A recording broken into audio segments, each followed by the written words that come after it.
We get more reaction and bring in Robert Maginnis, a senior Pentagon strategist who joins us from Woodbridge in Virginia. Robert, thanks again for joining us here on the News Hour. Well, what do you make of what you've heard in the last few minutes from both sides? The assessment of the language used and indeed the tone since this incident took place.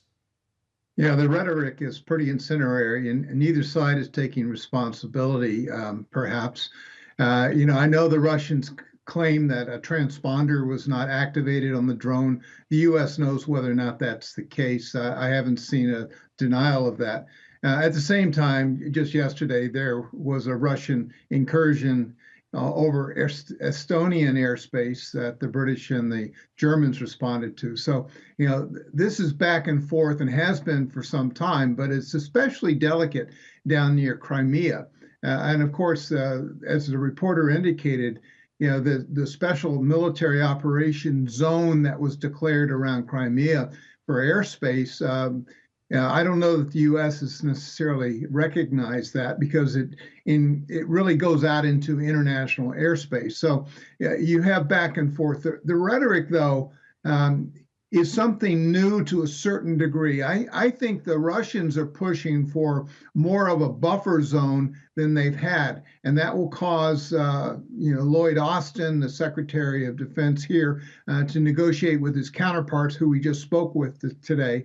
And of course, General Milley, who's the chairman of the Joint Chiefs, is going to speak to his counterpart. And so the talks will evidently going to move forward. And I think that, in fact, is good news. At the same time, it would appear as if the Russians are trying to create war fatigue in the West. Now, they know that the U.S. and its allies in NATO have been pushing all sorts of arms, all sorts of intelligence and the like to Kyiv to sustain the operation. And without them, of course, Kyiv would not be able to push back against the Russians. So you have evidence that there is some weariness on both sides about this battle. Meanwhile, of course, Vladimir Putin has willingness, evidently, to push back a little harder than he has in the past. And so things could be really developing here in the near future. And do you think the incident will make the US and its allies more cautious in the in international airspace, or do you expect surveillance of the type that this drone's expected to have carried out? Do you expect that to continue? Well, the public statements have been that they'll continue this sort of surveillance with drones. Keep in mind, it's augmented with satellite imagery and other types of collection information. So I don't think there's any question that NATO forces are collecting on the Russian movements and feeding those to Kyiv, which allows them to continue in the battle. This sort of back and forth is a game that we played throughout the Cold War. I would argue these conditions today are very similar to what we saw years ago. Yes, absolutely. And given the incidents, do you suspect there is a pattern here? I think you may have alluded to this earlier, the incident you mentioned of a Russian refueling plane that was marshaled by German and British jets. We've had this drone incident.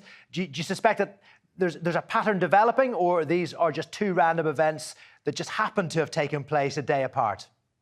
No, there is a pattern, and the Russians do this in the Bering Straits as well with Alaska, and of course, in collaboration with the Chinese, they do it in the South China Sea. We've had Russian confrontations with the Japanese in the East China Sea as well. So this sort of thing, I think, is ratcheting up all sorts of tensions off the Chinese coast as well as off the Russian southern coast. And this sort of thing, unfortunately, is likely to continue. Robert, we thank you very much again. Appreciate getting your thoughts on the News Hour. Thank you.